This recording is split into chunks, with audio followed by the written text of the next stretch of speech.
Friends ఫైనల్గా అయితే నా బ్లౌజ్ అయితే రెడీ అయిపోయిందండి. నేను ఓవర్గా డీప్ అయితే వేసుకోను, నార్మల్ డీపే. సో నాకు నచ్చినట్టు కుట్టుకున్నాను. మామూలుగా మీకు ఎప్పుడైనా బ్లౌజ్ చూపించాలంటే మాత్రం ఓవర్గా డీప్ చూపించుకుని భుజాలు జారకుండా ఏం చేయాలంటే అనేది చూపిస్తాను, కానీ దీంట్లో అలా లేదు. అయితే నేను ఏం చేశాను, లోపలేమో బ్లౌజ్ పీసు, ఆ తర్వాత లైనింగ్, ఆ తర్వాత నెట్ పీస్ వేసినందుకు కొంచెం లుక్ అనేది చాలా బాగుంది.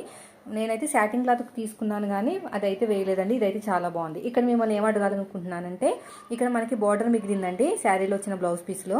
అయితే ఈ బార్డర్ వేయాలా వద్దా, అంటే పైపింగ్ వేస్తే బాగుంటుందా, ఈ బార్డర్ వేస్తే బాగుంటుందా, లుక్ అనేది ఎలా ఉందో చెప్తే సో నేను దాని ప్రకారం నేను ఇప్పుడు కుడదామని చెప్పేసి రెడీగా ఉన్నానమాట.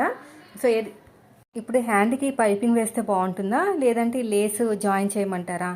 పైపింగ్ వేయలేదండి ఇంకాని, ఒకసారి చూద్దామని ఇలా ఫోల్డ్ చేసుకుని హ్యాండ్తో కుట్టేయాలి. లేదంటే మిషన్ మీద కుడితే మిషన్ మొన్న అనేది పోతుంది అనమాట, షార్ప్నెస్ పోతుంది. ఎందుకంటే ఇదంతా గమ్ముతో జాయిన్ చేసింది, చేతితోనే కుట్టాల్సింది.